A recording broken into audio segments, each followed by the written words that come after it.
Haleluya. Shalom, salam sejahtera di dalam kasih Tuhan kita Yesus Kristus. Kita bersyukur hari ini Tuhan memberikan kepada kita sekalian kesempatan untuk kita boleh bersyukur kembali kepada Tuhan atas rahmat dan anugerah yang sudah Tuhan berikan kepada kita. Tiba saatnya kita akan merenungkan sebagian firman Tuhan yang tentunya akan memberkati kita supaya hidup kita senantiasa diterangi oleh firman Tuhan. Dan hidup kita dipenuhi dengan sukacita dan keberhasilan daripada Tuhan. Namun sebelum kita menerima berkat firman Tuhan, mari kita bersama tundukkan kepala kita dan kita bersatu di dalam doa. Kami bersyukur untuk kebaikan Tuhan kepada kami, sehingga kami boleh menikmati anugerah Tuhan yang luar biasa, yang Tuhan berikan kepada kami semua. Tiba saatnya kami akan merenungkan firman-Mu, kami mohon Tuhan mengurapi kami, dengan Roh Kudus-Mu itu mampukan kami untuk memahami akan isi firman-Mu. Dan mampukan kami tidak sekadar menjadi pendengar, tapi kami boleh menjadi pelaku firman Tuhan. Di dalam nama Tuhan Yesus Kristus kami sudah berdoa dan bersyukur. Haleluya. Amin. Bapak Ibu Saudara, renungan kita hari ini terambil di dalam Matius 16 ayat yang ke-1. Matius 16 ayat yang ke-1 demikian bunyi firman Tuhan. Kemudian datanglah orang-orang Farisi dan Saduki hendak mencobai Yesus. Mereka meminta supaya ia memperlihatkan suatu tanda dari surga kepada mereka. Kita dengarkan penjelasannya. Bapak Ibu Saudara yang dikasihi Tuhan, ayat yang kita baca ini berdiri dalam sebuah perikop, yaitu orang Farisi dan Saduki meminta tanda.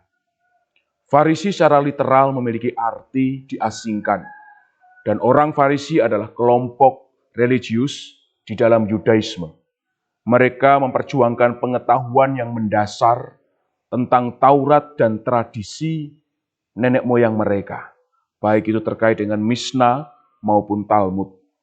Sedangkan Saduki adalah suatu golongan pemimpin agama Yahudi yang sebagian besar terdiri dari imam-imam. Mereka mendasarkan pengajarannya pada kelima kitab Musa dan menolak segala adat istiadat yang ditambahkan kemudian. Mereka tidak percaya kepada kebangkitan dan tidak percaya kepada malaikat. Melihat latar belakang mereka yang memiliki disiplin ilmu yang cukup sebagai seorang ahli di dalam kitab suci, tentunya lucu ketika mereka kemudian datang kepada Yesus hanya sekadar ingin mencobai Yesus dengan menanyakan tanda dari surga, di mana hal itu dibuat mereka setelah mereka melihat pekerjaan Yesus. Yesus memberi makan 4.000 orang dan Yesus menyembuhkan banyak orang sakit. Kita bisa membandingkan dengan perikop-perikop sebelum ayat yang kita baca tadi. Di dalam hal ini Bapak Ibu Saudaraku yang dikasihi Tuhan, orang Farisi maupun orang Saduki, mereka tidak mampu melihat pekerjaan Allah melalui Yesus Kristus sebagai tanda dari kitab suci yang mereka teliti atau mereka pelajari. Itulah sebabnya kemudian Yesus berkata, rupa langit kamu tahu membedakannya, tetapi tanda-tanda zaman tidak. Di mana pada akhirnya yang dialami oleh mereka adalah mereka tidak mendapatkan jawaban dari Yesus dan bahkan ironisnya kemudian Yesus pergi meninggalkan mereka. Dari sini kita melihat tentang sebuah bukti. Bila yang pertama, pengetahuan tanpa iman itu dapat menyesatkan kita. Karena itu, mari kita bersama-sama membangun suatu rasa takut akan Tuhan sebagai permulaan dari pengetahuan.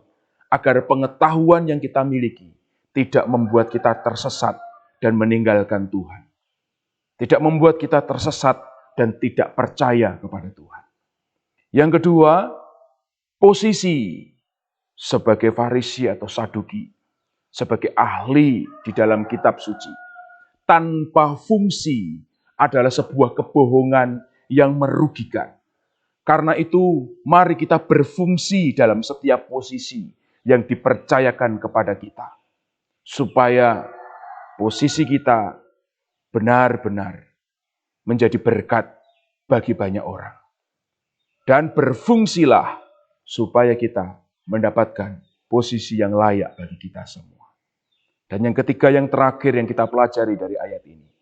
Agama tanpa kerohanian akan membuat manusia fanatik dan sombong rohani. Karena itu mari kita membangun rohani kita untuk membuat kita dapat beragama dengan benar. Tuhan Yesus memberkati kita sekalian. Mari kita tundukkan kepala kita. Kita bersatu di dalam doa. Terima kasih nasihat firman-Mu mengajar kami untuk diingatkan bahwa pengetahuan tanpa iman itu dapat menyesatkan kami. Karena itu ya Tuhan, pertambahkanlah kepada kami rasa takut akan Tuhan, supaya pengetahuan kami benar-benar menjadi sebuah pengetahuan yang membuat kami tidak kehilangan iman kami, tapi membuat kami semakin dapat mengasihi Tuhan. Berkati kami juga Tuhan, dengan karunia-karunia-Mu, supaya kami dapat mampu beragama dengan benar, karena kami memiliki kerohanian yang membuat kami semakin dapat mengasihi sesama kami dan mengasihi Tuhan dengan segenap hati kami. Berkati kami sepanjang hari ini, supaya limpahan kasih karunia Allah nyata atas kami. Terangi kami dengan firman-Mu, supaya kami dapat menjadi berkat bagi sekeliling kami. Terima kasih Tuhan. Ini doa kami, ini permohonan kami. Di dalam nama Tuhan Yesus Kristus, kami sudah berdoa, bersyukur. Haleluya. Amin. Selamat beraktivitas. Tuhan Yesus memberkati kita sekalian. Amin.